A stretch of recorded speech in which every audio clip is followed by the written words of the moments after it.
all relative to St. Peter's in some fashion. Okay, we'll start with something basic. When and where were you born? I was born in Harrison, New Jersey in 1921, August the 5th. Noteworthy date because it was the first day that a baseball game was ever broadcast on the radio. That's how I became interested in baseball. As soon as I read the headlines that day, I knew that baseball was going to be my game. What was your favorite team? Well, in the old days, it was the Brooklyn Dodgers before they sold out. Anyway, the town we lived in, Harrison, New Jersey, was divided between baseball and soccer. They were the two big sports. Nobody ever heard of basketball. And I followed the baseball crowd. And much to my father's chagrin, because he had been an Irish soccer player, and he thought I should play soccer, but he didn't insist. I won him over. So what else can I tell you? Yeah, can you tell me about your parents and some of your... Well, my father was born in Ireland. My mother's grandparents were both born in Ireland, and they met somehow. I don't know exactly how they met, but I guess they married about 1919, 1918, something like that. And lived happily ever after. They're dead now, of course. So, but we had good times and bad times when I was a youngster. When I was 4 years old, my 6-year-old or 7-year-old sister died with scarlet fever, and it was a big epidemic that year. And I also caught it and had poor health for the next few years. Finally, they noticed I was still alive at the age of 8, and they sent me off to elementary school. So I was always 2 years older than everyone else. But my Irish mother took care of that by lying about my age, telling me that I was a year younger than I thought I had been, or that I actually was. And she didn't want me to be embarrassed, so that I was little and skinny at the time, and 7 years old, 6 years old didn't make any difference to me. So elementary school was kind of a snap because I was a little bit older. And I knew how to read by the time I went to school because I had uncles and aunts and grandparents and so on. They all read to me, and while I wasn't too physically healthy those years, I learned to read pretty well, so I had a good head start on the other kids. And then when it came time for high school, I don't know how my mother learned about these people called the Jesuits, but they heard there was such an outfit as the SJs, and she also knew there was a prep school in Jersey City. So one day during the summer of 1937, we got on the trolley car and away to Jersey City we went. I didn't know exactly what we were doing, but she brought me to this kind of beat-up looking building, and it turned out to be St. Peter's Prep, right down near the river, with the smell of Colgate soap and Ajax floating through the air. It was a hot summer's day like this is, and we entered the prefect's office, and the registrar, Ferdinand Orthan, he looked over his glasses at me and he said, "If you come here, you study 3 hours every night. Let me see your diploma." That was the entrance exam. So as long as I had a diploma from the Catholic Grammar School and $12 a month tuition, $12 a month tuition, I was going to be given a chance. Well, he went on the telephone at that point, and I said to my mother, let's get out of here. And she said very quietly, let's stay. I've been here ever since. You got to obey your mother. And so that's how my entanglement with the Jesuits started. Okay, it says here you went to, started St. Peter's College in 1936-37. I was wondering how... No, excuse me, I started St. Peter's Prep in 1937. I'm sorry. And I started St. Peter's College in 1941. Okay. Well, you're... Trying to make me older than I am. I'm sorry. Your relationship with the Prep obviously influenced your decision to come to St. Peter's College. What were some of your first impressions of the college as opposed to the Prep? Well, the Prep was tremendous for me at the time. It was a very bad time in the world. We were approaching World War II, and we were kind of getting our last chance at normality during those years, 37 to 41. During those years, my first acquaintance with St. Peter's College was to come up to the Collins gym to see the Jesuit high school basketball tournament every year.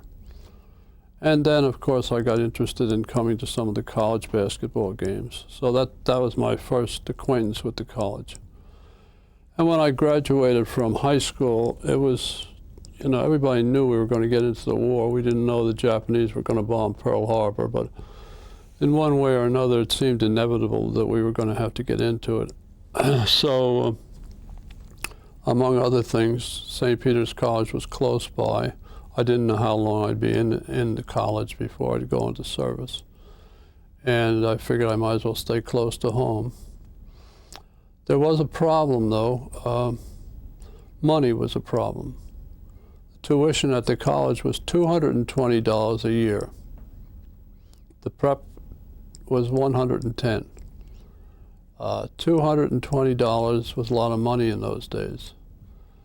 And my great friend at St. Peter's Prep, Father Francis Shalou, he said, what's your brother going to do next year? And I said, well, if I go to the college, he won't be able to go to the Prep. So he said, you'll go to the college on a baseball scholarship. I had played baseball for 3 years in elementary school and 3 years in the Prep. And so he worked it out that I would pay half the tuition at the college. And that way we could both squeeze in. And that's how my brother got it to start at the Prep the following year. And my baseball scholarship didn't last very long. Freshman year, of course, saw Pearl Harbor in the beginning of the war. And we all rushed to Collins Gym as freshmen to the recruiters, and I was unceremoniously rejected as having a bad heart. So I couldn't understand this because I had been running around playing ball and I seemed to be healthy. I didn't have any pain or anything. So I went to my own doctor. I got all kind of evidence that my heart was all right. I came back to the recruiters and they said, no, if we said there's something wrong with your heart, there's something wrong with your heart, get out of here. So it took me a few months to get into the Army through the regular draft board. But eventually I did manage to get into the Army. And spent 3 glorious, wonderful years, the last 2 in the 9th Infantry Division in Europe.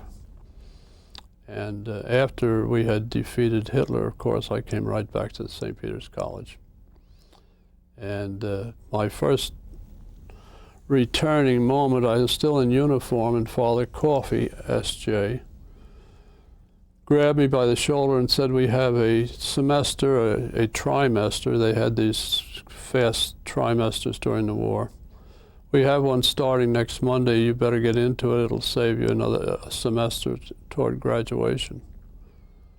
So I did. I was back in college like a week after I came out of the service.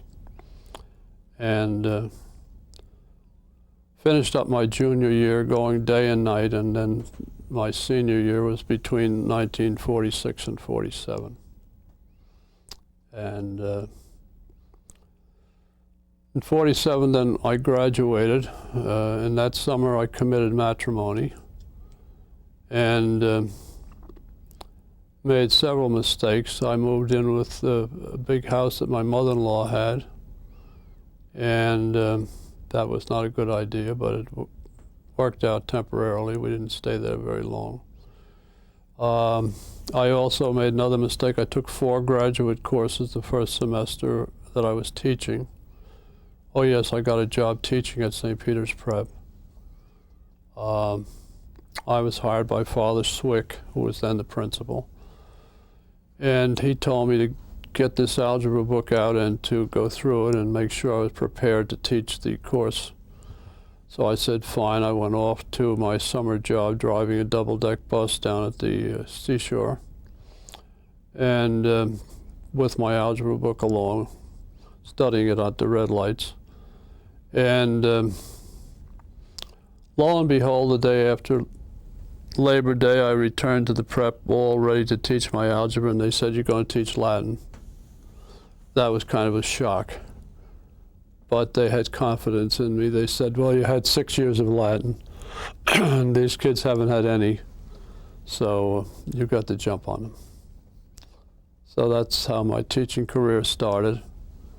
And the years teaching at the prep were really great. I enjoyed every day of the 11 years. And after 7 years, I was able to get a job at St. Peter's College part-time to supplement my magnificent prep salary. By this time, we had several children. What was that magnificent salary? Well, when I started teaching at the prep, my salary was $1,900 for the year. It was $1,600 in June, but due to some kind of a grant that someone got, the salary was raised from $1,600 to a magnificent $1,900 by September. The graduate work, of course, was paid for, thank God, by the GI Bill, which was a wonderful thing for me and for many other veterans. And I think I took, at Fordham, I must have taken over 100 credits in graduate work on the GI Bill. And it took me 14 years to get my Ph.D., all part-time, in between having burying my parents who died various times during that period, and having 7 children by this time. And it was just a hilarious time. So that in 1954, I was given the chance to teach Ed Psych at St. Peter's College, which incidentally I'm supposed to teach this September, which will be 43 years difference, something like that. I don't have my old notes, though, to start over again. You're doing fine. You're doing great. The college was, when we were freshmen here, the college was composed of Collins Gym. The Jesuits built Collins Gym first because they could use it to hold money-raising functions, such as dinners and various gatherings where people would come and contribute to the college. So that the gym was important more for fundraisers than it was for basketball. Then there was Gannon Hall, which was the science building and still is. And there was a long one-story building that started at the boulevard. There was no Deneen Hall or McDermott Hall. And this building was like a T. There were 2 big rooms facing the boulevard, and then there was a central hallway that went down through what's now the quadrangle and down some stairs next to Gannon Hall. And halfway down these stairs on the right was a little cafeteria and more steps, and you came into Collins Gym. And this was the total of the buildings. The Jesuits then did something very clever, as Jesuits usually do. They rented the 2 offices next to the boulevard to the office of whatever, which was the office where they had all the gasoline stamps and all kind of things for rationing. The rationing board was therefore they took over 2 of these offices. The genius in this was that the boiler that heated all of the buildings was down in Collins Gym. So the pipes came up through all of the classrooms in this little long 1-story building where we held all of our classes except for Gannon. And so there was no chance of the ration board running out of oil rather. So we had heat in the building all through the war. And then, of course, when the war was over, those classrooms reverted back to the college. What else can I tell you? At St. Peter's during those, before the war and after, it was very disjointed. There was very little social life. Everybody going into the service, coming back by dribs and drabs. You didn't know too many people. Some people started with you and came back sooner or later. So it was a kind of a hectic time. But you know, we were happy, those of us who got back. We lost a lot of people during the war, but those who came back were happy to come back and in a great hurry to graduate. And that was kind of a universal feeling among the veterans that we had lost 3-4 years. And so we were not too interested in social life. I don't remember whether we even had a prom that year when we graduated. But I do remember some of the teachers we had, and the great ones were Father Rankin and Father Chetwood. They had us in senior year for rational psychology and ethics. And I think we appreciated these courses more as 25 and 26-year-olds than we would have if we had been normal undergraduates. And they were very enjoyable, and both of these men were master teachers. And Father Rankin had been a chaplain in World War I. So he was near and dear to all of us who had ended up in the infantry. And Father Vogel, I think it was Richard Vogel, he was the prefect of discipline. Yeah, we had such a title then, prefect of discipline. And he was in charge of athletics, and he was in charge of Collins Gym. So that both in 1941-42, before I went in service, and in the last year, whenever there was going to be an affair in the Collins Gym, somebody had to take all the movable stands down and put up all the tables and chairs. And after the affair, put the chairs and tables away and put the movable stands back for the next game. And I unfortunately got to be quite friendly with Father Vogel, so whenever he needed a crew, he would say, "Round up your boys, we've got work to do." So we'd end up flexing our muscles, getting all the stands put away. And then we'd have the privilege of serving as waiters at the whatever function it would be. And we had some hectic times there. No one was killed, but it was, you know, some people would have the soup spilled down their necks, you know, things like that. We weren't exactly professional waiters. What else can I tell you? Well, a lot of other things I could tell you, but time is short. Oh, you're Have you got another topic you want me to go on to? That's going great. Well, just getting back a little bit when you were saying Yeah. about the lack of social life on campus. Yeah. Did that include, was there much diversity, shall we say? Were there many African Americans, Jewish students, all along with the... During that time, Gus Kirsch was our Jewish student in my graduating class, in my freshman class, and he was a year behind us when he came back, because he came back at a different time. But what impressed me about Gus was that he won the religion medal, the Catholic religion medal. He won it because we thought we knew everything. and he actually studied. So when the time for giving out medals at graduation came upon us, the religion medal was won by Gus Kirsch. We had, as I remember, I don't think we had any African Americans in our class. I'm trying to think, but I don't recall. We had Polish, we had German, we had Irish, we had Italian, and a few other nationalities, but a goodly number of the students came from Jesuit high schools. We were all boys at that time, and the neighborhood kids thought that if anybody who went to St. Peter's ended up becoming a Jesuit. In the neighborhood, they thought, especially when the seniors wore these black senior gowns, they figured they're on their way into the seminary.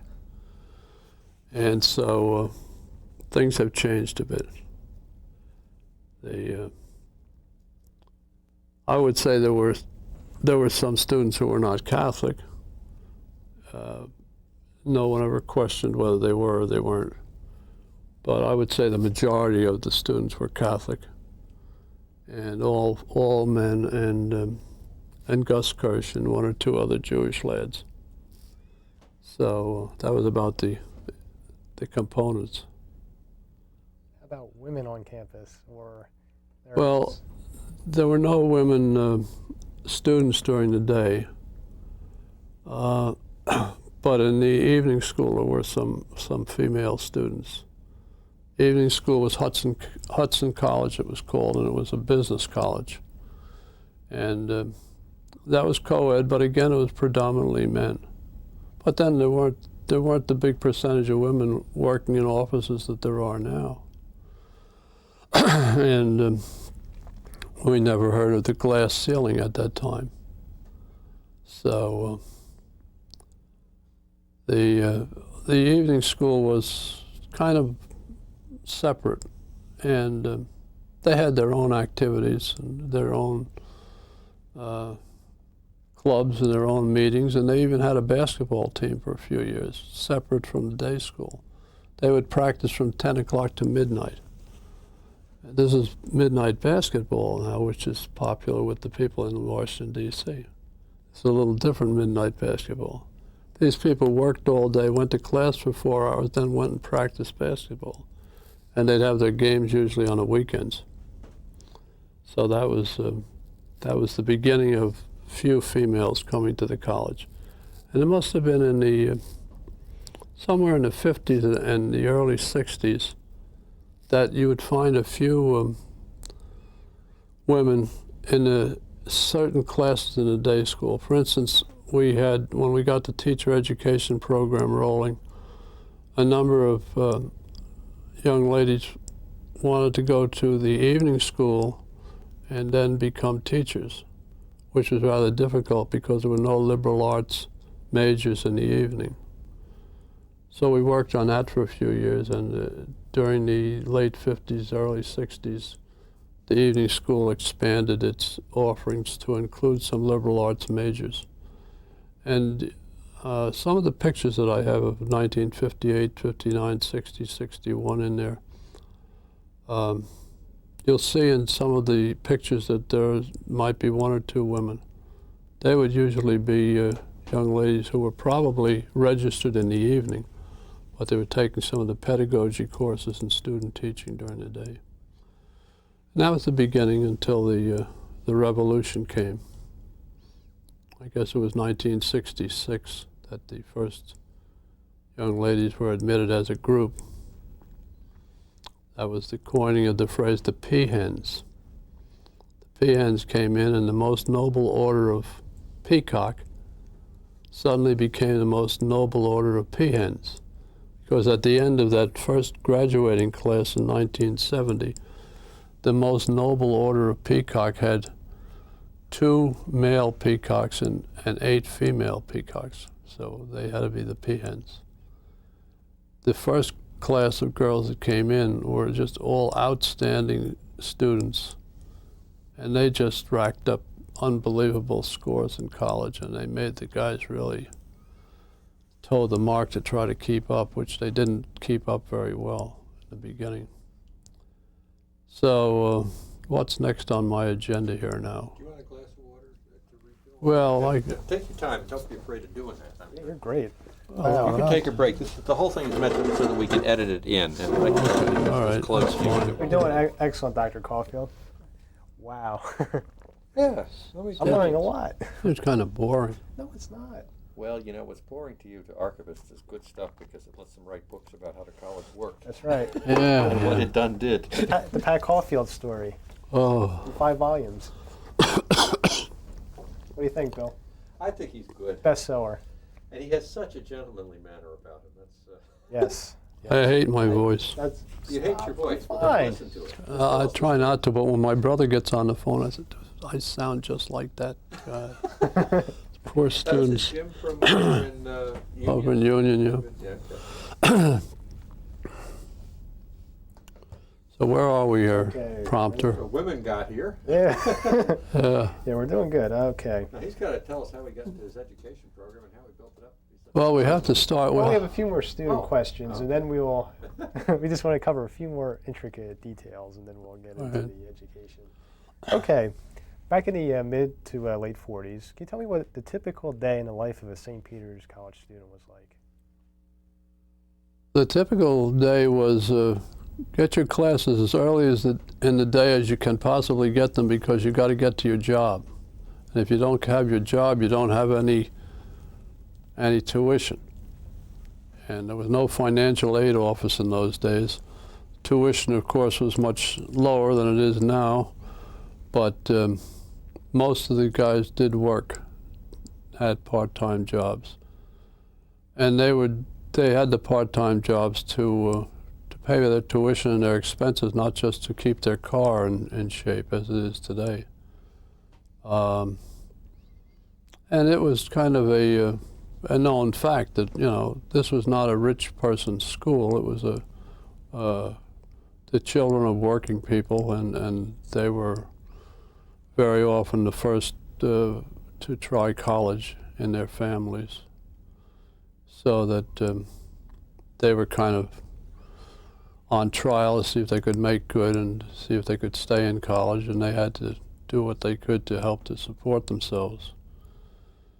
And well, 1941, the first year I was here as a student, times were very, very hectic because of the war. You lived from day to day, and I think that it was like a tremendous contrast. The first year I was here, and the first year and a half, and then I got into the service, that beginning was really sketchy as far as keeping your mind on what you were doing. And then when we came back, it was hurry up and do the best you can with the months and years that are left, because you got to try to up your average and try to get into law school or whatever. And at that time, after junior year, you could go to law school. You could go to Fordham Law School after 3 years at a Jesuit college, so that some of my classmates left after 3 years. And somehow they worked out getting their degree later on, but that was one thing that happened, I remember. We had a basketball team. When I was a freshman, I was playing baseball. That was the spring of 41, 42. That was the last time there was a baseball team until after the war. And there was a basketball team that year, but it was, again, it wasn't easy to find teams to play because many of the other schools had canceled their schedule, so we played Fort Monmouth and Camp Dix, among other places, and some other colleges that have since gone by the wayside. Plus, of course, Fordham all the time was a big rival. And then in senior year, the basketball was revived, and I was trying to get back in shape to play baseball one last time. And the baseball and basketball coach was George Babbage. And I had played against him when he was a star at Fordham in 1941-42. And I said to him one day, George, would you mind if I work out with the basketball team, try to get in shape? I just came out of service. He said, sure, and he gave me a uniform. And I worked out with the team all the time. And then when the season started, in those days we had a JV team or a freshman team and a varsity team. So I would work out with the freshman team. It was really probably JV, but they were all freshmen except me. I was 26, they were all 18, all the kids on the team. I didn't think I was going to play at all, but lo and behold, when the season started, I was playing in the games. Not too much, but I was getting in some time in each game.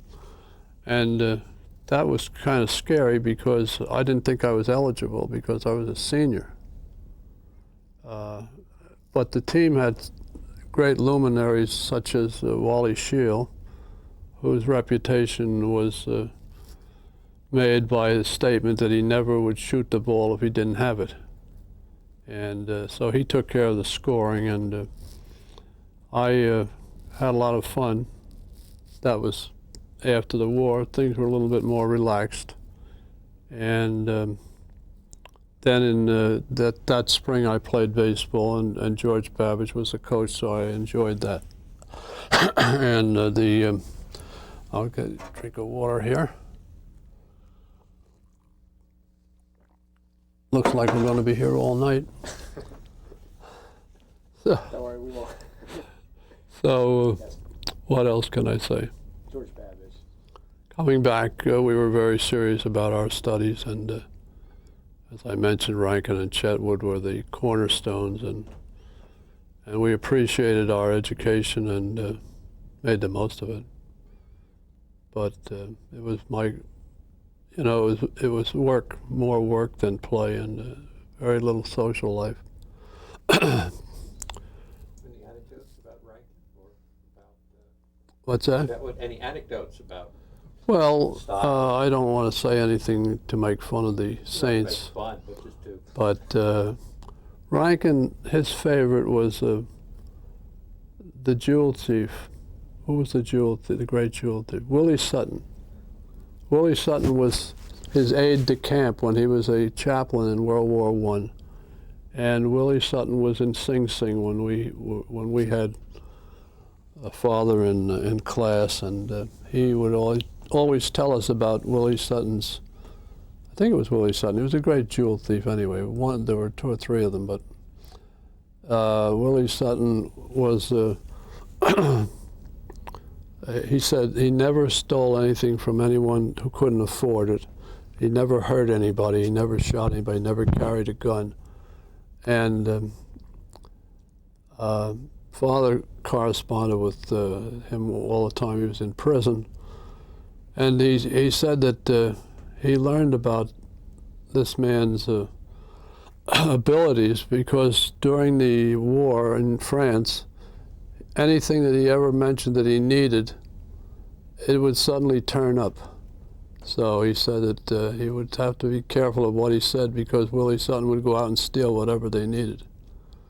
And so at any rate, that was Rankin. Rankin was also, whenever in the ethics, whenever he ran into anything that had to do with sex, he would take all the young fellows who had not been in service and he'd throw them out of the room. He'd say, you 8 or 9 who are not veterans, get out. You're too young for this. They were seniors, the same as we were, and he'd put them out. He did this 2 or 3 times, and so that he was the absolute opposite of Father Chetwood. He was very, very intense and very nervous and very jumpy, and he would run around the room like a wild man at times. He'd become so incensed with the point that he was making in ethics. And Father Chetwood was very quiet. He had 100 faces, 1,000,000 faces. He had this rubbery kind of face. He could make all kind of funny faces. He would take all the parts in a Shakespearean play. We had him for Shakespeare also. And we played terrible tricks on Father Chetwood. He had an earphone and batteries in a little battery pack, one of the earlier earphones.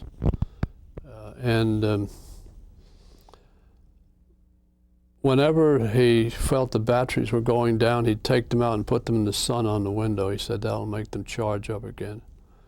And the bad trick we used to play on him was someday we would come in and everything he asked us, we would mouth the words, but we wouldn't say anything out loud. And it was really cruel, because then he would turn his machine up higher and higher, and just about that time a truck would go by outside the window, and the poor man would be grabbing his.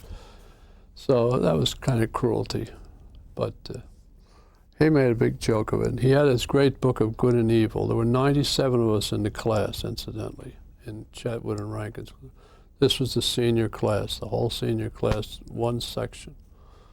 And Chetwood had this great book of Good and Evil. And every time that he would ask a question, he would, even if you just said, I don't know, or he'd say something like, well, that's not exactly perfect. And he'd start writing a mark down, you know, with all kind of funny facial expressions. And then maybe the guy didn't say anything, you know. So I don't know whether he really wrote the grades, but he would say, you know, that wasn't perfect, but even the sun has spots, my son, you know, and he'd go on. He was great, though. He was on, and he'd always make fun of the textbook, and he'd throw it down. He had written the textbook, and he would tell us how stupid the author was, and it was his own book. So that they were kind of the most memorable profs that we had in senior year. That's about it as far as the undergraduate days are concerned. Unless you could think of something else. Just a couple more. Can you tell me what the Sodality was and the International Relations Club? You were a part of both of those organizations. Well, the Sodality of the Blessed Virgin met probably once a week or once a month, and it was, you know, there would be a little religious service, and sometimes it'd be Mass. And it was an important activity, almost a requirement in the prep, but also was strong up here. And then there was the Glee Club, which was kind of spotty because of the war. But the Glee Club was, after the war, that it gradually grew in prominence and became a very important part of the college. All the years through until the ladies came, and the ladies kind of raised questions about the Glee Club, because the Glee Club had given concerts mostly in colleges for girls, for young ladies, for women. And it didn't make sense now for the Glee Club to continue going to girls' colleges to give concerts when we had young ladies here. And then there was the movement to integrate the men's and women's Glee Club, and it's gone through several stages. Now it's very difficult to get people even to join the Glee Club. Maybe they don't sing the kind of songs that the students want to hear. That I don't know what, but it was a very, very fine organization over the years. Father Mclaughlin was the proctor, or whatever you call it, the sponsor, moderator. And he was famous for his leadership with the Glee Club. And he was a little bit upset when it kind of started to fall apart after the women came, and it kind of diluted its objective, you know, going around to entertain Georgian court and so forth and so on. What was the other one you mentioned? Let's see, the International Relations Club. I don't know anything about the International Relations Club. In the days that I went to school here, I don't know whether it existed or not. Every class you were in was an international mix. I don't know if they had a club or not. Very good. Only a few more student questions, and we'll move on to the teaching aspect. Okay. You want to take a break, or? No, that's all right. Okay, very good. Okay, how'd you get interested in the education curriculum, and what were some of your fondest or most negative aspects of the education program here? Well, first of all, I think that while I was in the Army, you know, as they say about the Army, it's hurry up and wait. So while you're doing things, you also have a lot of time to think. And I think I made up my mind that whatever I was going to do when I got out of service, I would want to rather work with people than with machines. My father had been a machinist and a very wonderful mechanic and so forth. And I had really done an apprenticeship with a carpenter, and I appreciated wood and I enjoyed that. But I felt that I wanted to get into something where it would be a people-centered type of occupation. And I think probably the first teaching I had to do was the worst thing in my life was trying to keep my squad from getting killed. Because when pretty much everybody in my platoon was killed or wounded in a series of attacks, it ended up with 4 of us left in the platoon, and I was the only one left in my squad, so that I suddenly became a squad leader. And then new replacements came along, and you know, they were my responsibility then. And I was, you know, I had to try to keep them from getting themselves killed. And there was kind of some serious teaching there. And I didn't know much more than they did, but I was still there. So, you know, if you lasted more than a couple of weeks, you were a veteran. So I had some nice kids in the squad, and that was kind of my first teaching experience. It was kind of gruesome. But when I came out, I came back to the college, and by that time I had kind of made up my mind to go into teaching. And I figured I'd teach math because I was a minor in math, and the only major I could put together with the disjointed before and after the war was philosophy. So on my diploma it said A.B. in philosophy, but I had a number of credits in math. I had 6 years of Latin and 3 years of Greek and so forth, the usual Jesuit curriculum. And the reason I went to St. Peter's Prep to teach was I had loved it myself as a student on the positive side. On the negative side, I didn't have a state license at the time. So I couldn't get a job in a public school, so naturally I went down to St. Peter's to see if they needed somebody. That's how I started with the teaching at St. Peter's Prep. And that was a delightful experience, as I said. Then in 1954, I got a chance to teach Ed Psych at St. Peter's College. I had my master's degree by that time. And so I came on as an adjunct at the college. And at 1958, I came up here full-time. I had to give up the prep job because I couldn't do both. I had been very busy during those 4 years teaching in both places, teaching from 9 to 1 in the prep and from the college, at the college from 1:30 until I dropped. And there were several years, nobody would believe it, but there were several years when I was teaching 38 hours in the actual classroom, 20 hours at the prep, and 18 hours up here with teacher ed courses and reading courses. And that was rather exhausting, and those 4 years went rather quickly. But At any rate, that was my baptism of fire. And as soon as I got to the college, I noticed that there were only a half dozen of the fellows who were actually training to be teachers, because there was no teacher training except from 4 to 6 in the evening.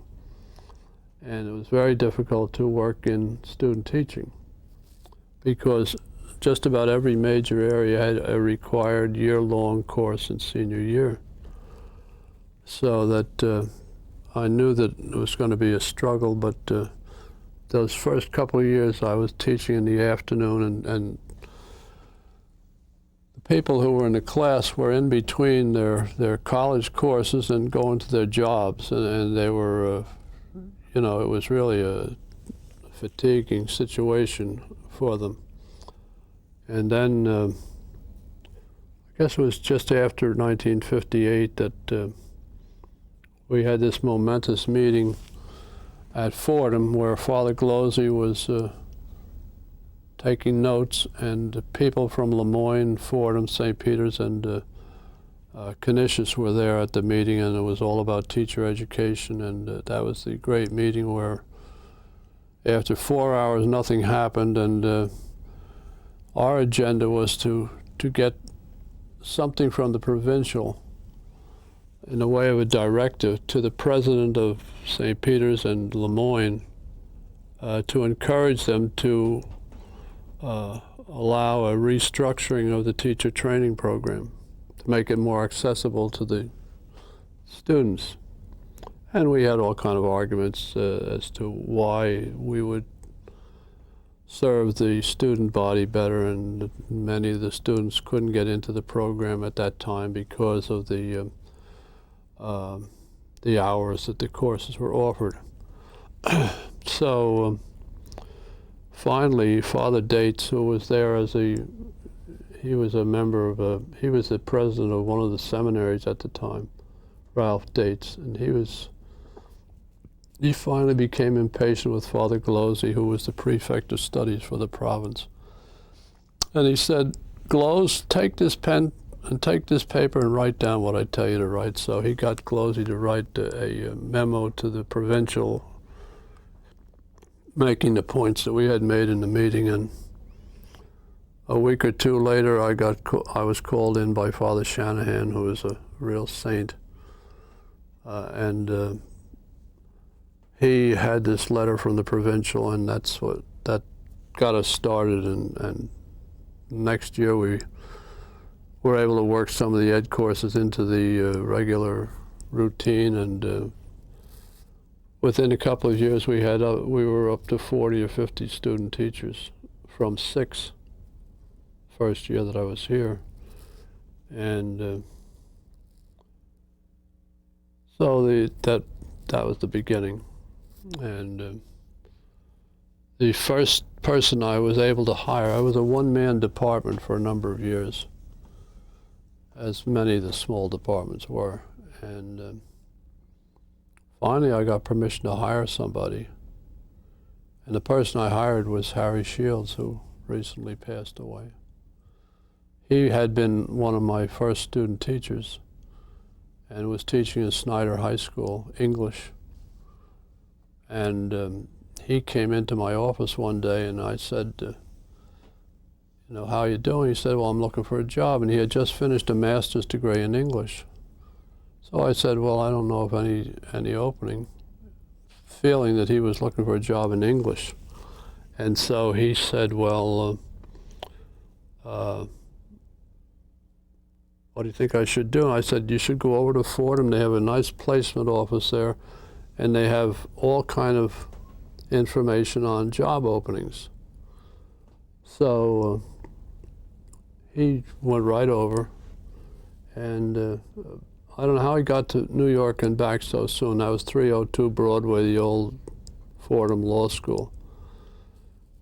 He was back at my office before I left for the day, and he said, "What are you doing to me?" And I said, "What do you mean, what am I doing to you?" He said, "The first thing I saw on the board over in Fordham was that you're looking for a teacher in education." I said, I know, but you didn't say you wanted a job in education. I thought you wanted a job in English. You just got your master's degree in English. He said, I don't care whether it's English or education. I'd like to work here at St. Peter's. So we then had to convince Father Ed Clark, that he was the dean then. We had to convince him that Harry had enough education courses that he could teach education courses. And he became we doubled the size of the department right there and then, from 1 to 2. And he was with me for a number of years until he was tapped on the shoulder to become an evening admissions director, and later on registrar, and then later on evening dean. So that he, of course, was always sympathetic to the education department. I always had a good friend in Harry, a good supporter. And so the department grew little by little. These were all secondary teachers now during those years. I made it my business to go to Trenton to visit Mildred Smith. Mildred Smith was the State Department of Education at that time. She was in charge of all certification problems. So I went down there the first year that I got the job here, even before I came on full time. I went down there with my wife one day. We rode down to Trenton. She had us sit there for about an hour and a half. She thought I was somebody looking for a teaching license. She didn't realize that I was this important professor of education at St. Peter's College, Jesuit College of New Jersey. So then she was all apologies and said, I thought you were here with a problem. And I said, I am here with a problem. Anything that happens that's a problem, I want you to help me take care of it. And the next thing we did was a real Jesuit type of move. We started having dinners called the education dinners each year. We would invite all the education students and student teachers and so on. And we'd give out an award, which we called the Chetwood Award. And lo and behold, who do you think we gave it to the first year? Mildred Smith. And she was just taken so aback by the whole thing. She had worked for the state for about 40 years. And, you know, nobody ever noticed her except when they wanted something. And she was overjoyed when somebody, and all people from the education departments in different colleges came to the dinner. So she was a good friend from there on. Not that she would have been anyway, but she was. We appreciated her, and she appreciated the award, and that helped us a lot because we could call up and she knew who we were, and she would help us to straighten out knotty problems. Well, as time went on, the department grew and the program grew, and then the next crisis came when the girls arrived. And there we knew that we'd have to have an elementary ed program because we knew that many of the girls would want to teach the little kids. Well, Father Ryan, it wasn't Father Ryan. I'll think of it in Father Mclaughlin.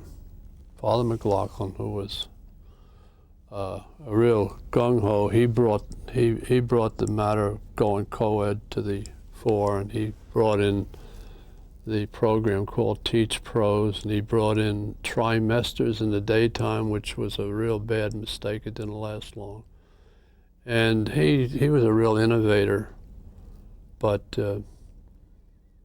the girls were going to come on board, and what changes will we have to make? Well, we'll have to have ladies' room as well as men's rooms. We'll have to have a ladies' lounge, we'll have to have this, we'll have to have different organizations for the women and so forth and so on. And nobody mentions elementary ed. So they were going to have a forum of young ladies from a number of colleges come in. And they were going to advise our administration as to what changes the college would have to make to accommodate women. So we had two of our teacher ed students, two women who were evening students. There were no women in the daytime at that point. This was like a year before they came. And we had our two plants receive these 6 or 8 women from other colleges.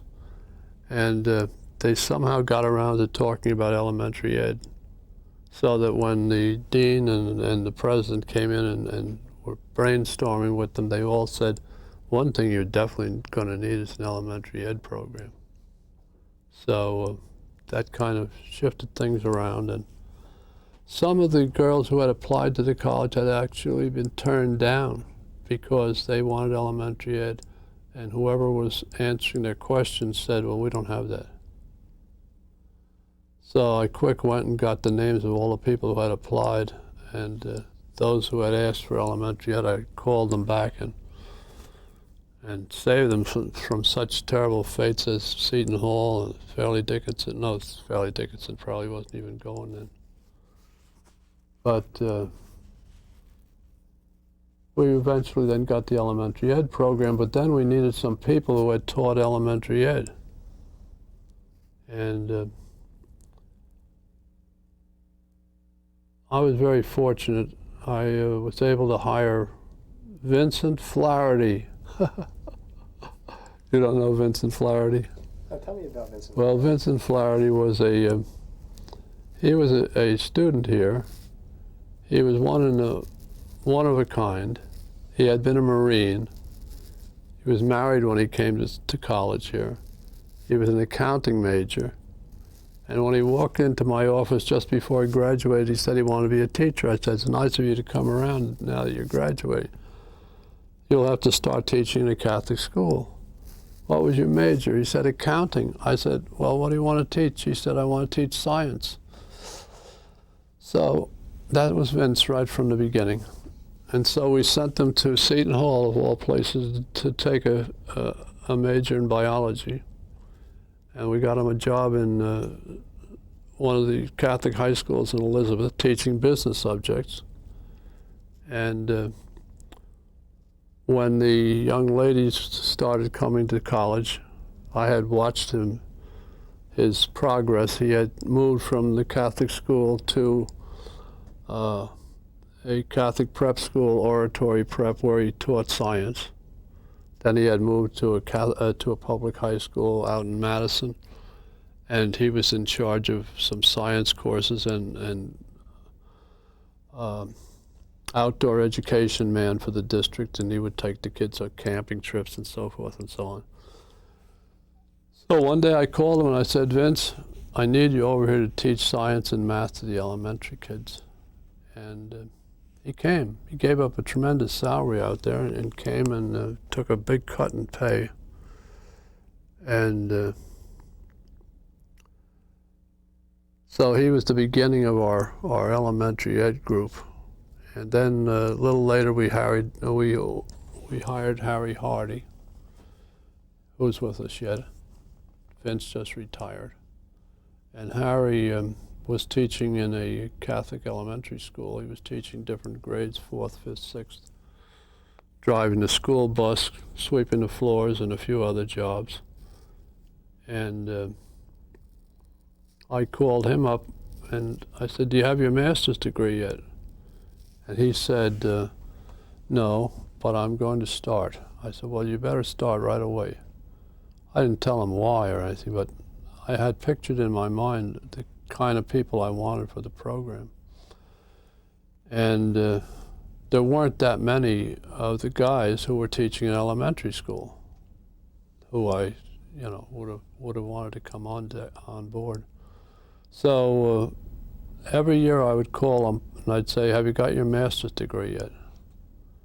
And finally his wife said, why is this guy calling you all the time? To see if you have your master's degree. So finally he said, well, I got my master's degree, what about it? I said, I want you to come and teach over here. So then he came. So I didn't, we didn't put ads in the paper. But I wanted people who had gone to a Jesuit college, because it's a Jesuit college, and I felt that was important. Maybe on one side, maybe I should have made sure that I hired people who had never gone to a Catholic school, but anyway, I was old-fashioned. And so I had two people now. He took care of language arts and social studies, and Vince took care of science and math. And then we hired some individuals for art, like art and music and things like that, as adjuncts.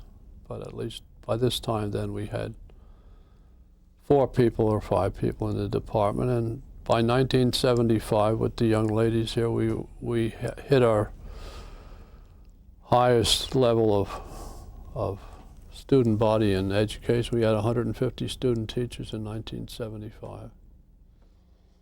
And we maintained quite a goodly number of student teachers over the next 10 years. Then we got to a point where there was not that big a need for teachers. There was kind of a glut on the market, and the numbers dwindled, and now they're going up again. So I think that this past year, we had 60 or 70 student teachers, which is good number. And the department is now the second largest department in the college. And the graduate program is doing pretty well, according to those who keep statistics. What else can I do for you? Well, you told me before about the Reading Center. Yeah. What was your involvement in it, and how has it grown over the years? Well, the Reading Center started with in 1954-55, when I finished teaching the first ed psych class here. Father Clark, who was then the dean, said, "Look, we had a company came in 2 years ago and taught a speed reading course, and the guys didn't like it at all. Last year we had a course taught by a graduate student from Fordham, and he used something called the Harvard Reading Films. Now, I had been teaching some reading classes at St. Peter's Prep because I was always a slow reader myself. I was left-handed, I am left-handed, and I have a theory that left-handers would rather read from the right to the left. Left-handers run to the left better than they do to the right. And I think that left-handed, people who are left-eyed and left-handed and left-brained would rather read downhill this way than this way. It's like reading uphill for a left-hander. So that was my theory, that's why I excused myself as being a slow reader. I knew what I was reading, but I was slow pace. So I got involved in this whole business. And so Father Clark let me do 2 sections of reading, and a goodly number of the students were kids who I had in the prep 4 years before. So that I said, this is the first time I've done this, fellas, stick with me. And they did. They were very loyal, and we ran through the semester, whereas the year before and the year before that, most of them dropped out after a few weeks. So I survived that, and then I got permission to offer a couple of reading classes during the summer. And our admissions director would direct incoming freshmen who had low language boards, lower than math. They would be directed into the reading classes in the summertime. So that got the summer, and that was the first time anything went on in the summertime here. It must have been 1959 or 60. There was no summer school at all. And I remember Ben Mihalik standing outside the building one time. By this time, McDermott was up. And he said, "This is an awful way to run a business, closing down for 3 months in the summertime." So the first thing we did in the summertime was those couple of non-credit reading classes. And little by little, the summer program in reading grew.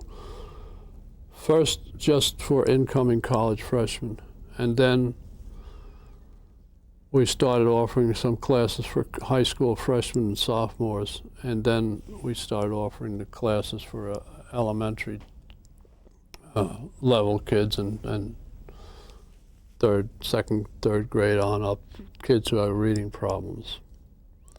And the reading center grew. Then we added another program, English for New Americans. And the English for New Americans program is still going on. And we had quite a number of foreign students who came for the reading, and then many of them came to the college afterwards after they'd learned English. We had hundreds of nurses from Thailand who came at one point.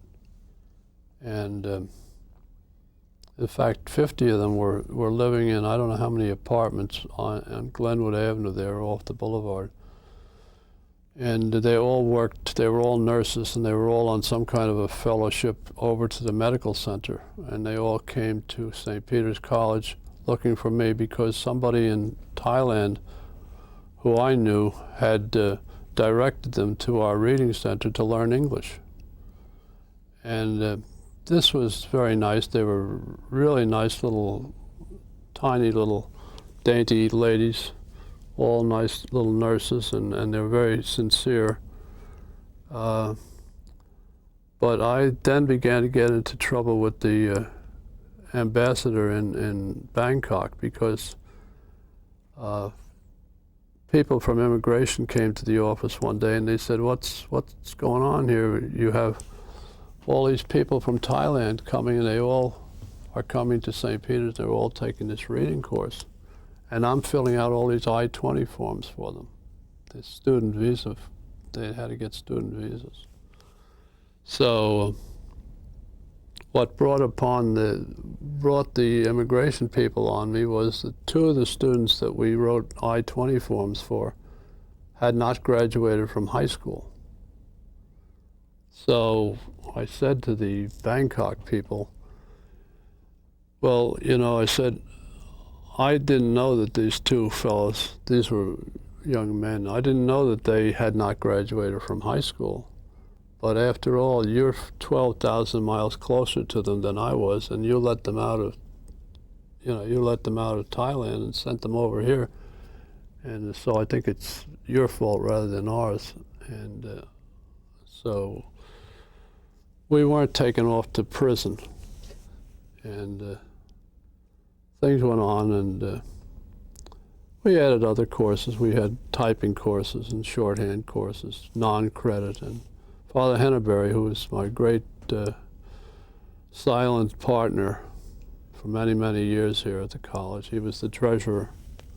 But he had also been the evening dean when I first came. And he was a scary individual in some ways because he was a man of very few words. But I found as time went on that he was a very loyal person and a very effective, no-nonsense guy. But he appreciated you if you worked hard. And that's one thing I can say without patting myself on the back. I worked hard. And he knew that. I didn't know he knew it, but he did. And so anything I wanted to do in the reading center, he backed it up. And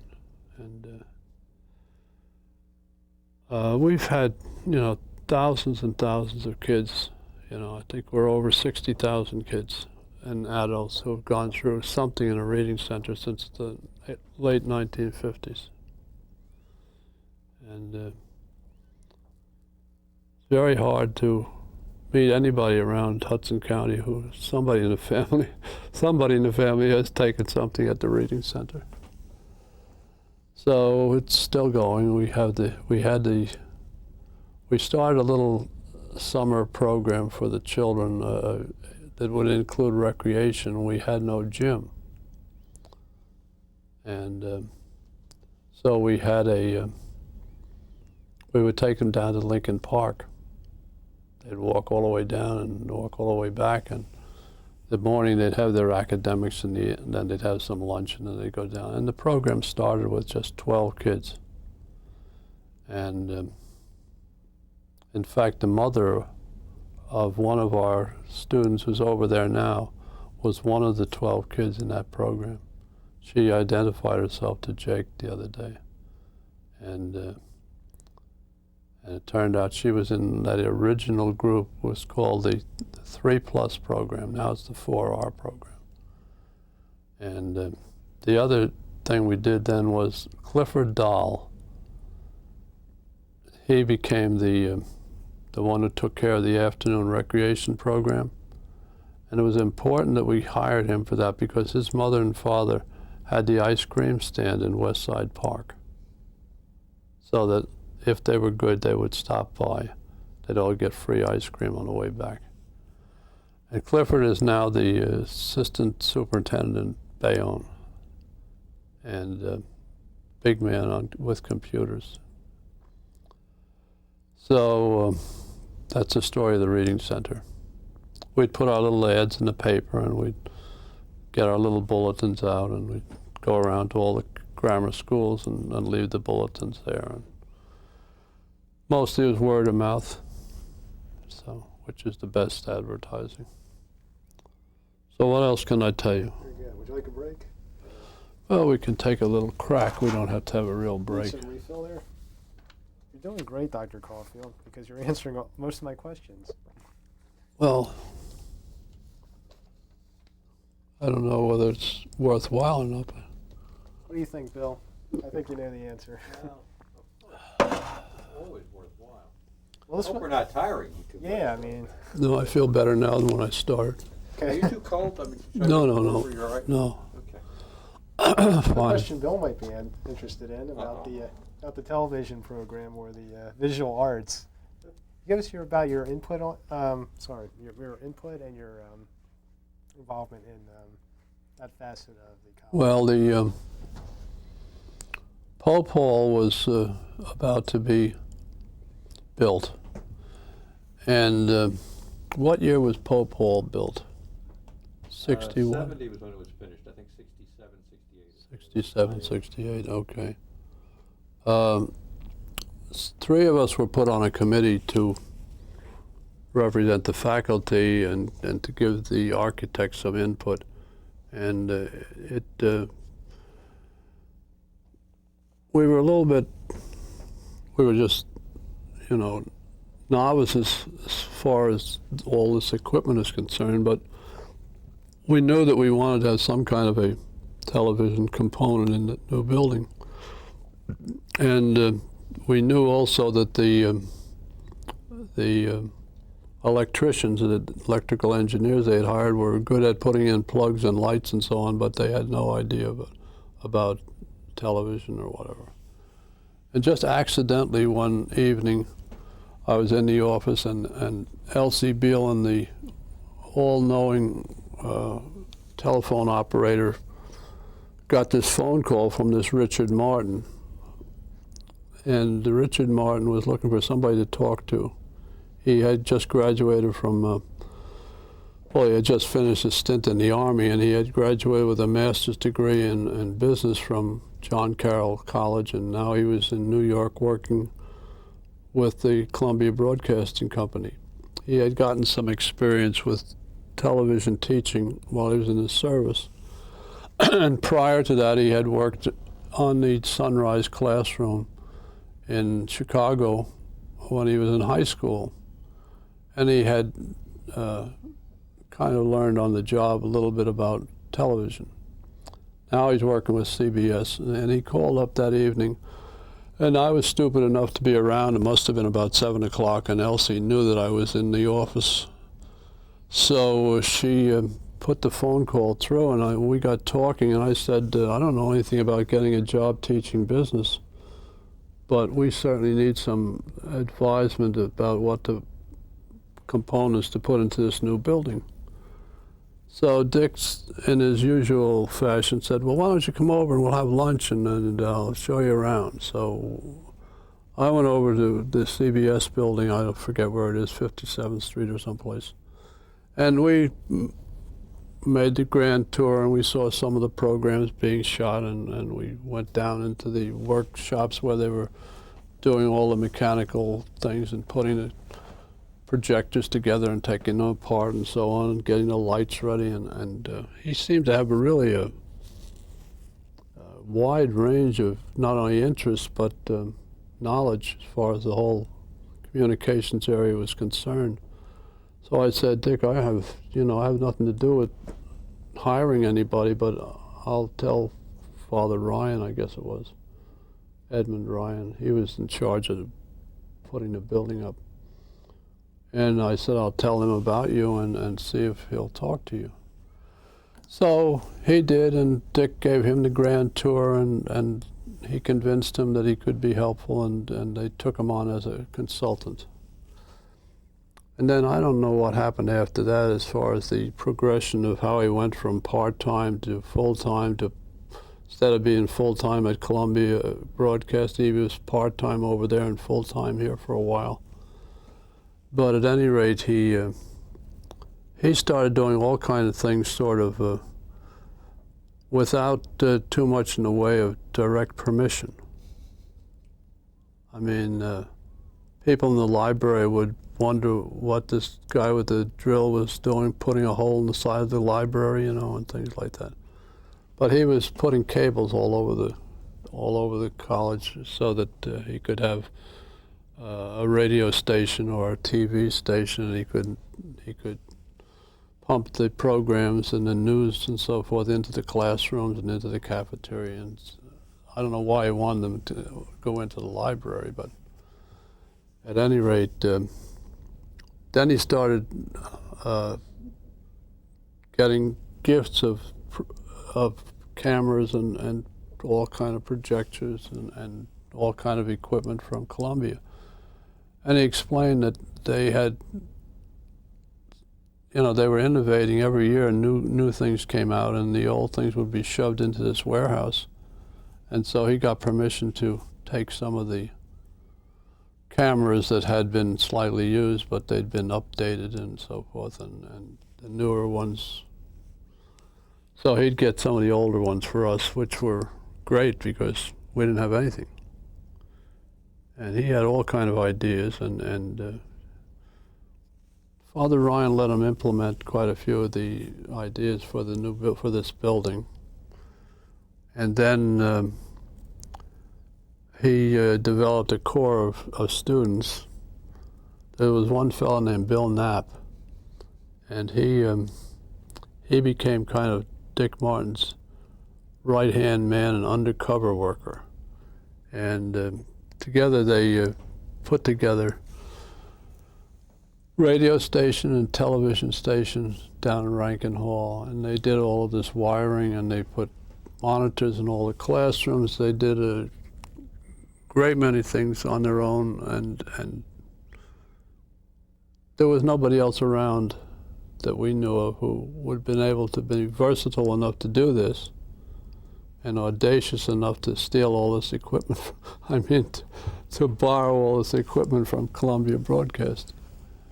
And of course, Columbia didn't mind because they weren't going to use this stuff again, and they could write it off, I suppose, as a charitable contribution. At any rate, we ended up with it. And there were a lot of these midnight requisitions. A truck would pull up in the middle of the night, and 2 cameras would end up in Rankin Hall. And I don't know whether Bill Knapp was driving the truck or not, but I wouldn't be surprised. So Normally, but that's all right. that was the beginning of the Martin saga, and this kind of came to an end when a proposal for a communications program that would have included internships over at Columbia University, Columbia Broadcasting. The budget was knocked down, and the powers that be at the time said, well, we're not ready to go into this right now. And at that point, we lost Dick Martin. He decided that he would go off on his own and start his own business. And so that's the story, the Dick Martin story. He's still a friend. He still would do anything he could to help the college. But he was very, very disappointed when that program, we all were, we were really upset about the program being, not being funded, you might say. So, what can I tell you? You held a good requiem down in Rankin Hall. Yeah. Coffin, whole routine. Right. Well, Dr. Caulfield, you've been a teacher for over 45 years. I was wondering, what is your philosophy of teaching, and what were some of your routines or rituals going into the... Well, the routine or ritual that started was we always started class with a prayer. We were indoctrinated in that in the prep, and when we came up here, we found that most of the teachers started class with a prayer. And then we got to the point where we were seeking government money to help with some of the buildings. And then we went through a period when we were pretty much advised, well, we were sent questionnaires, do you start class with a prayer? And about the same time, the crucifixes all disappeared from the rooms in Deneen Hall. And then we found out why. These certain church-related colleges were being accused of being so closely tied in with religion that they might be unduly influencing the students. And so the government made certain requirements that in order to qualify for government loans and grants and so on, you couldn't be too religious, not only Catholic, but whatever. And so a team of people were coming to ascertain whether or not we were trying to indoctrinate everyone into being upstanding Catholics. This is my version now. For a time, I carried my own crucifix with me and put it up on the wall. And I was kind of stubborn. But about the time that this team was coming, something else was happening. Vietnam was on. The war was on. Everybody was protesting. And we had our own little strike here. We had a group of students who were parading up and down on one side of the boulevard in front of the college. And on the other side of the boulevard was the ROTC, and they were parading over there. We had a mandatory ROTC for 2 years. And then at that time, I think it was voluntary at that time, but at any rate, you had these marching and counter-marching, and it just so happened that at the height of this little strike, and nobody was killed or anything, there was no tear gas or anything, but students occupied the dean's office and so forth. This was the American way. This is what was happening all over the country. So here comes this committee from Washington to determine whether or not we were too religious. And here are these kids all striking and yelling at each other and sitting in the dean's office and doing a la Castro, eating chicken bones, and throwing them on the floor in the dean's office and being obnoxious. And people were being arrested then by this time. And the government committee said, gee, this is just a typical American college. No reason why we can't give them some grants and some. So they built the extension on Deneen Hall, where they now have the Blimpie base. And Pope Paul, of course, I'm sure they thought this was some kind of a underhanded movement, naming it Pope Hall, you know. But then they took all of the theology classes out of all the buildings. The only building they can have theology classes in was McDermott Hall because it wasn't built with government money. They moved there was a chapel in Gannon that was moved out of there because they had to get money to redo some of the labs, and there was some government money around. So it ended up with, nobody can believe that when you tell them that you can only have theology in McDermott. I think they've kind of, I think they've expanded a little bit now, and I don't think anybody's noticing nowadays, but at this time it's a big thing, I mean, you know. And in fact, the crucifixes have reappeared in Deneen Hall recently. And I found out how that happened, but I won't say at this time. I don't know. I've tried to be, to explain everything in class. Tried not to just lecture. There are different kinds of, different attitudes among different members of faculties. And one attitude is that if you were a high school teacher, you're probably not good enough to be a college teacher. And some of the faculty, even here at St. Peter's, look down on faculty members who had taught in high school or elementary school prior to getting on a college faculty.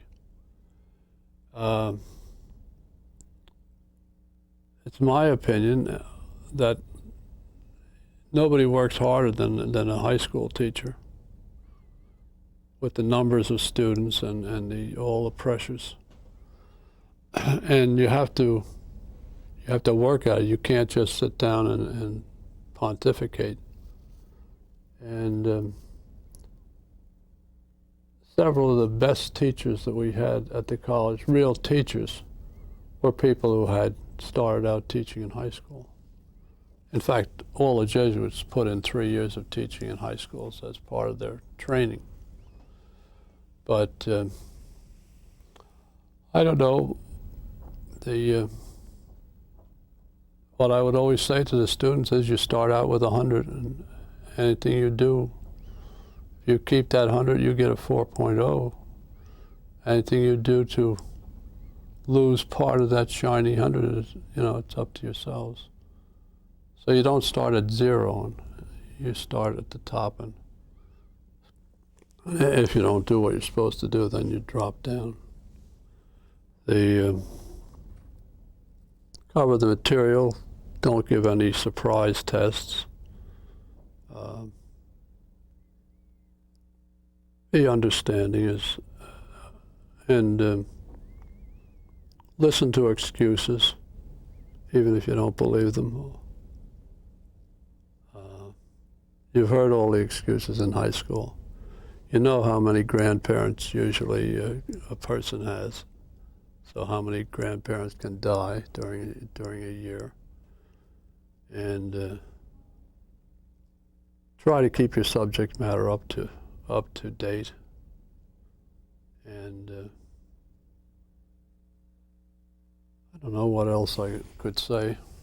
Do an honest day's work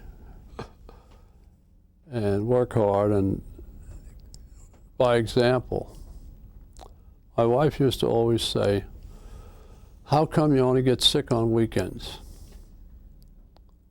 I don't think I missed more than 5 days of school in the last 50 years. But I had some real sick weekends. And it just seemed that, you know, if you want kids, whether they're college or high school, if you want them to come to class, you better come to class.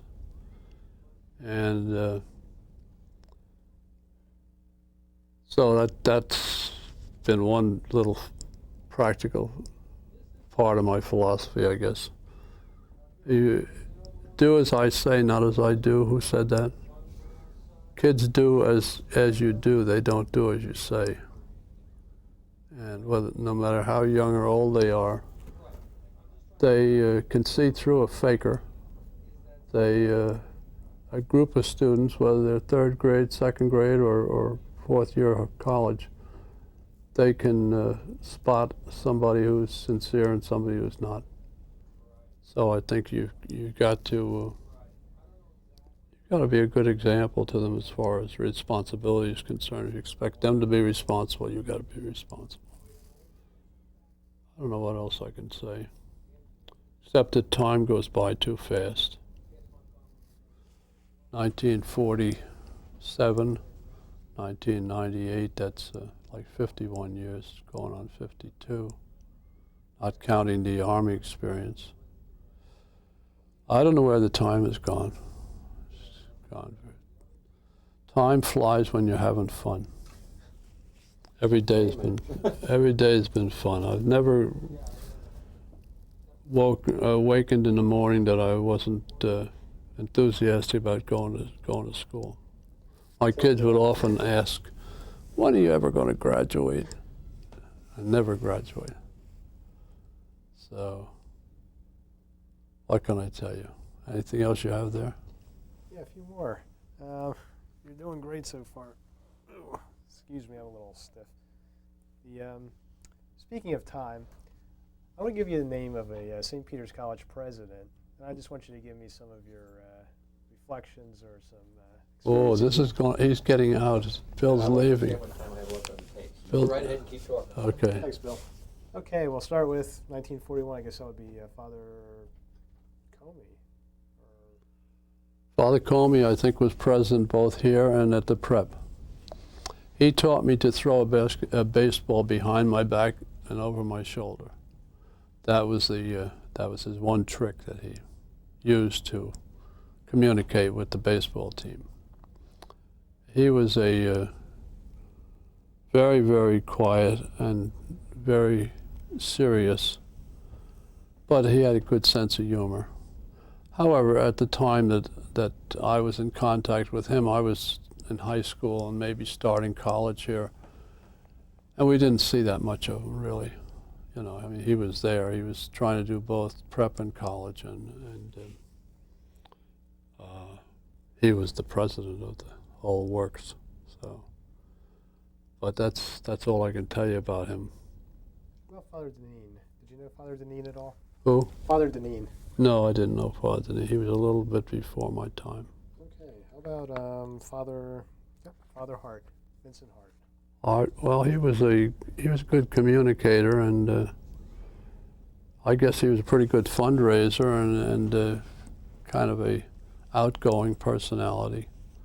But again, I didn't have much contact with them, you know. Okay, Father Shanahan. Shanahan was, you know, I had more contact with him because I was actually at the college when he was here, and he was a very holy man.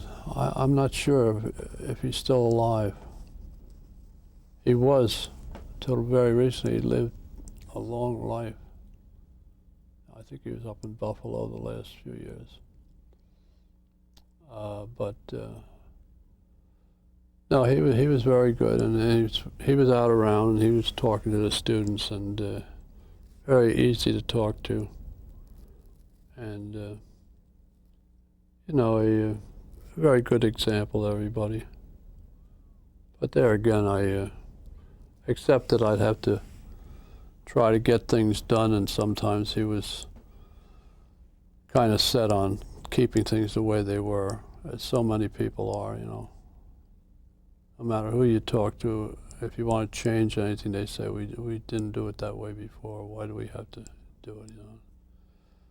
But there was another kind of a psychological set here for many, many years against graduate programs, because the answer would, any proposal for a graduate program, the answer would always be, if you want to go to a graduate school in the Fordham, go to Fordham. It's a Jesuit college. It's right across the, you know.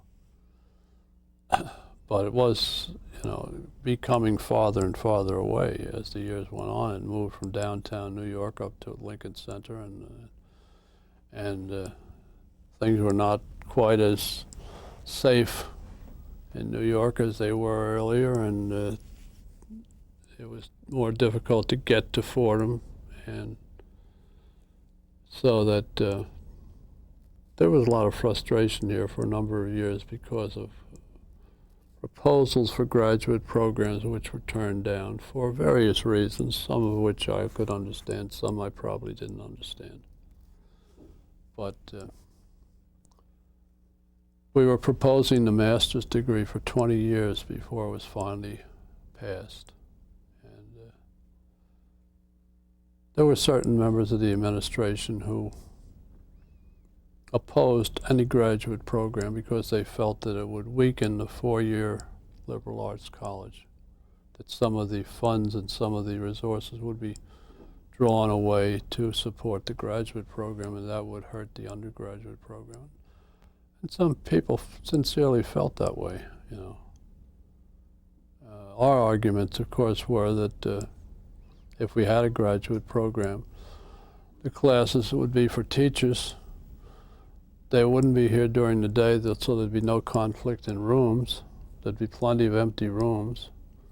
And we couldn't see any great outlay of resources to begin a program. That was our opinion. We weren't always agreed with.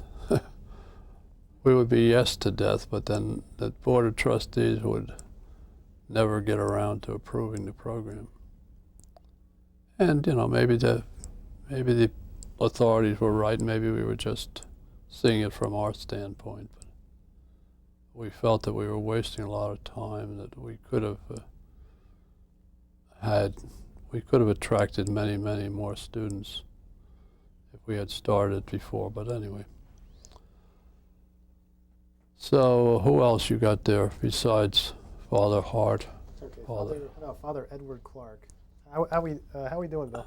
You got about 20, 25 minutes there. Okay, great. Father Ed Clark was a very meticulous person. He was one of these people who would come into your office and make sure you had the pencils all lined up on the desk, And he was a very stylish, very careful, very handsome guy, and he was a very good front man for the college as far as seeing people and government and so on and so forth. And a very impressive guy. He's the one who hired me, so I can't say anything bad about him. And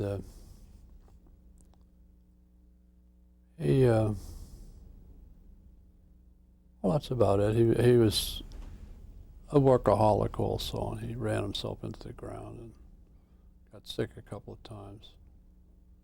But he was not unique in that. We've had several of our administrators who overdid.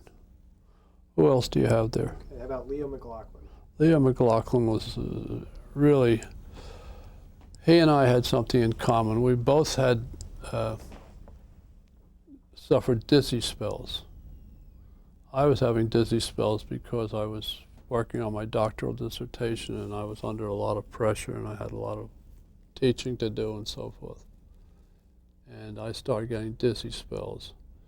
And he had had a bout of them also. So he called me the old dizzy one. And he made me cut down on my hours of teaching, which was good. And he helped me to moderate my time with the reading center. And he gave me a salary for running the reading center, which I never had had. The only thing, I ran the reading center for many years, and the only way I made any money at all was if I taught some of the classes. I'd be paid for teaching the classes, but I wasn't getting paid for administering the program. But I didn't complain because, I had to have the job. But he came along and he, for the first time, recognized this and gave me a stipend for running the reading center. So I'm everlastingly thankful for him doing that. Probably saved my life at the time. And then he left us and went to Fordham, and all hell broke loose up there. He left us with the girls coming, the trimester, the this, the that, all kind of programs, new marking systems, everything. And then he was gone, and he went over to Fordham. And certainly the girls coming was a good move, even though the guys resented it in the beginning, or they said they did anyway. And some of the other things he brought in here were divisive. He started something called Teach Prose, which was a writing course to be taught by writers. He envisioned hiring people who worked on newspapers, magazines, and so on, who wrote for a living, and they would come and they would teach all the freshmen to write. It was called Teach Prose, and program TP, and it was advertised in the U.S. News and the Time magazine, and he got a big bunch of publicity about it. But whether he realized it or not, he was insulting the English department, because the inference that they took from this was that, oh, he thinks we can't teach writing. So there was a split in the English department, which never really healed. And that was one of his innovations. And it was all done during the summer, so the English department, they pushed this thing through when nobody was around to stop them, you see. It was as if it was some kind of a coup. So, and the program gradually was taken over by the English department, mainly because the writers with good intention and no time couldn't all come at the times that the students needed the courses. And so the program kind of shifted, and gradually the English department took it back. Anyway. Was it James T. Farrell? Who were some of the other writers involved in that project? I couldn't tell you. I know James C.G. Conniff was the innovator who started the whole thing, and he was a writer and a speech writer and so forth, and he taught composition here.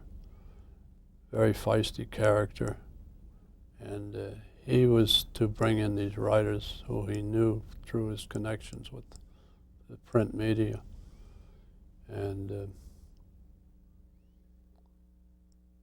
some of them were people who worked on the Jersey Journal or the Times or whatever. And it was a question of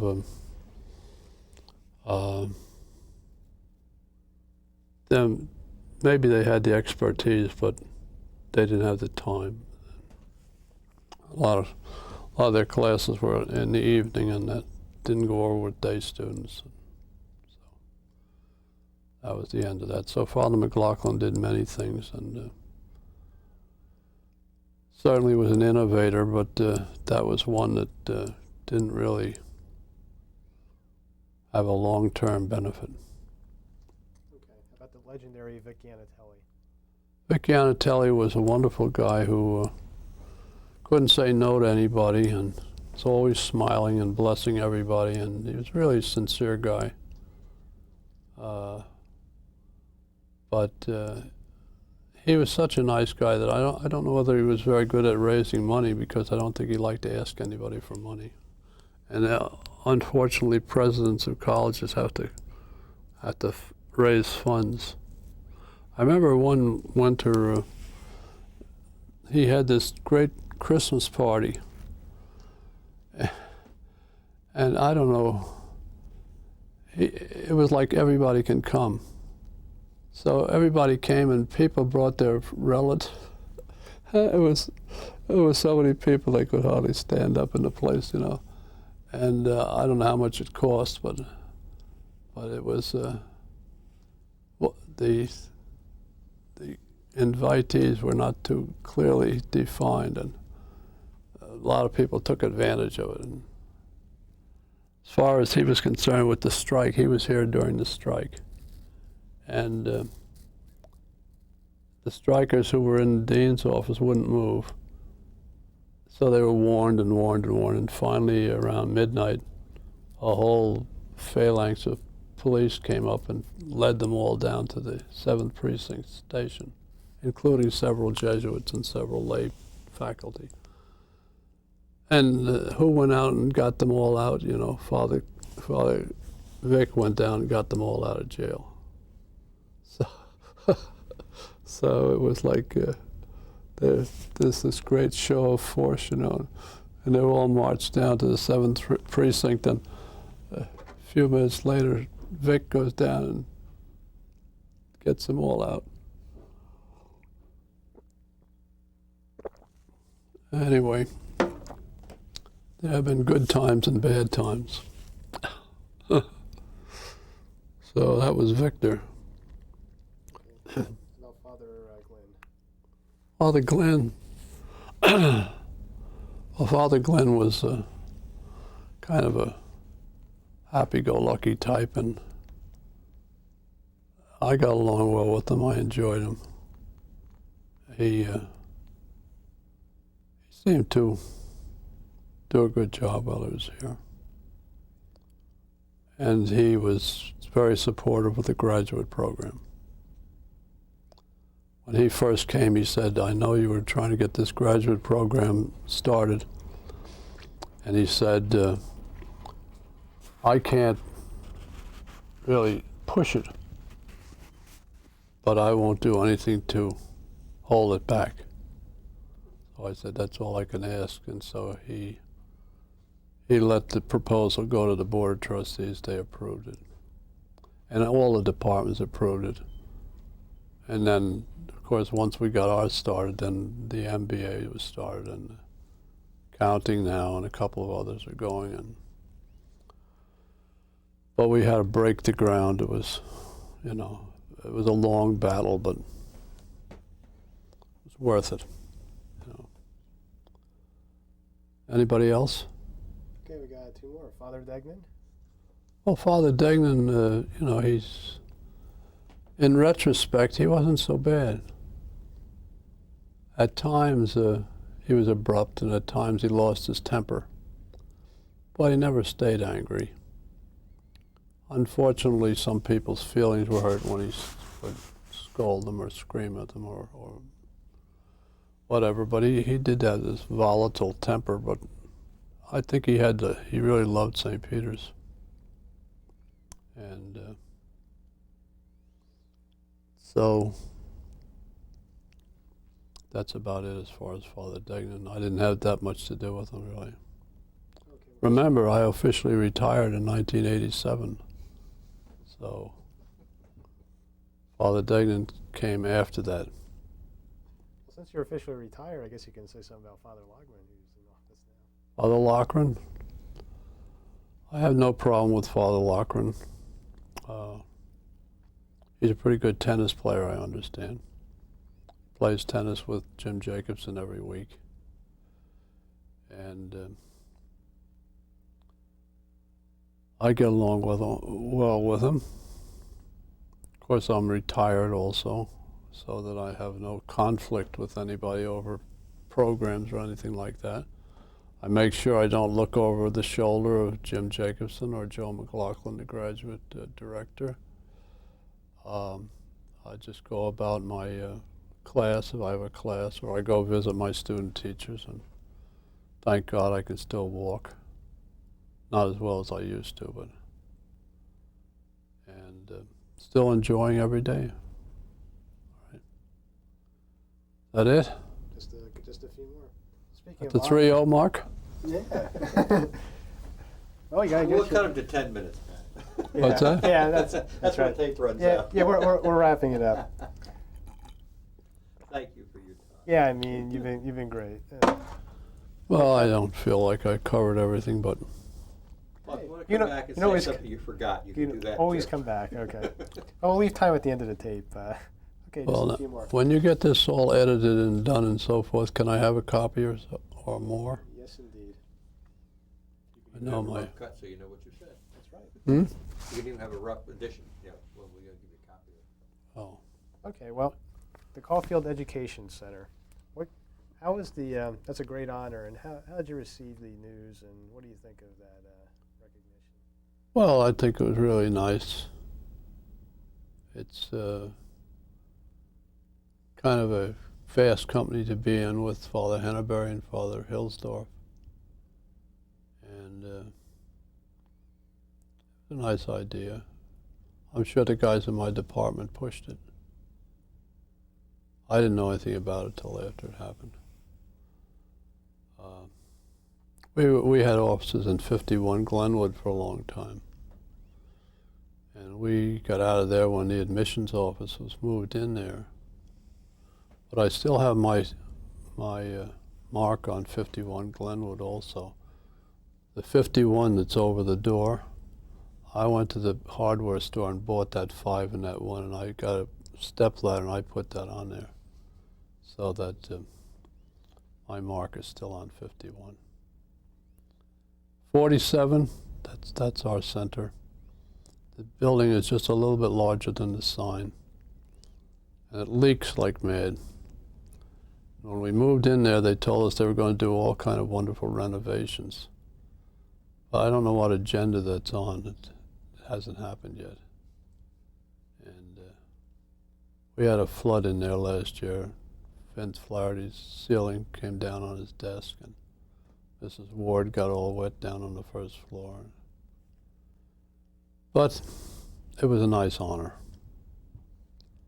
That's all. You also got another honor, St. Peter's College Athletic Hall of Fame. Well, Congratulations. that's And what was your greatest thrill as a baseball player? You alluded to that earlier. I don't have any individual greatest thrill. I was made captain of the baseball team, but that was kind of a, there were only 2 seniors on it. So it was a toss-up. One of them had to be the captain. The other one was Joe Coyle, and he had been captain of the basketball team, so I became captain of the baseball team. Well, I think the best was my senior year when I was this senior and all the other players were freshmen. And I had even thought that I'd like to coach the team after George Babbage left. But thank God it didn't happen, because if I had been given the basketball coaching job, I probably wouldn't have gone to graduate school. So the Lord works in his own ways. No great thrill. Well, one of the terrible thing I did, I bunted and broke up a no-hitter from Seton Hall's pitcher. That was dirty. That was rotten. But I don't know. When I was a freshman, the greatest thrill I had as a freshman, we were playing in Lewis-owned Stadium in New York against City College. You talk about the green monster in Fenway Park, but there was a green monster in Lewis-owned Park, and it was only about 250 feet away from home plate, or at least that's the way it looked. So I must have struck out 2 or 3 times during the game, and here I am. I'm coming up to the bat, and it's the last inning, and we're behind by 1 run, and the bases are loaded, and there are 2 outs. And Bill McLaughlin was the coach. He was an ex-New York Giant, and an older man, very, very hardworking and interested. And he said to me, "Get up to the plate there," he said, "and don't swing at anything until you get 2 strikes on you. When you get 2 strikes on you, then bunt." Now it's 2 outs, the bases are loaded, it's the last inning, we're 1 run behind, and he tells me take 2 strikes and then bunt. And the the count went to 2-3, and I bunted. And I bunted down third base, and luckily it was a good bunt. The third baseman threw it over the first baseman's head, and everybody scored, and we won the game. But I never lived it down. I was take two and bunt Caulfield the rest of the year. So that was interesting. If I had ever missed that one, that would have been something different. He would have thrown a water bucket at me. Okay, well, in the interest of brevity, I have only one more question for you. Okay, say somebody's watching right now who's never heard of St. Peter's, or somebody who might be considering the college. Can you tell me, just wrap up, what you would say to that person, how St. Peter's has treated you, what you think of the place, and how it's inspired you through the years? Well, I would say that the the college has meant a great deal to me. It's provided me a living, plus it's been a happy place to work, and the faculty fellowship that we enjoy here is really great. And if you want to go to a college which is small enough that people will get to know you, you get to know them, it's a good college.